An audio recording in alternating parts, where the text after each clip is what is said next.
একটি আসন কমে যাওয়ার কারণে বাগেরহাট জনগণ সহ সার্বিকভাবে বাগেরহাটের চরমভাবে ক্ষতিগ্রস্ত হয়েছে, বাগেরহাটবাসী ক্ষতিগ্রস্ত হয়েছে, তাদের অধিকার বঞ্চিত হয়েছে।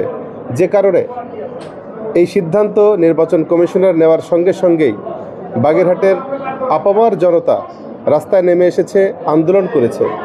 তারা রাস্তায় আন্দোলন করেছে, সাথে সাথে আদালতের দ্বারস্থ হয়েছে।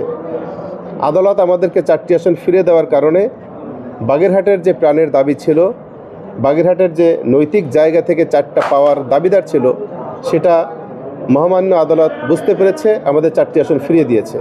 যে কারণে আমরা আবার পূর্বের অবস্থায় চলে গিয়েছি।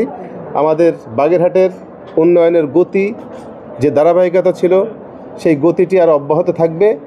আমরা বঞ্চিত হওয়ার জায়গা থেকে ফিরে আসব। এজন্য বাগেরহাটের 4টি আসন অত্যন্ত গুরুত্বপূর্ণ ছিল। এটা আমরাও যেমন বুঝেছিলাম, আদালতও বুঝেছে। মাঝখান থেকে নির্বাচন কমিশন একটা আমাদের উপরে জুলুমের মতোই চাপিয়ে দিয়েছিল, আদালত সেটাকে বাতিল করেছে। ধন্যবাদ আপনাদেরকে। দুধার চকলেটে একাকার হয়ে ওঠা প্রাণ লেয়ার সম্পর্কের মিষ্টি ম্যাজিক।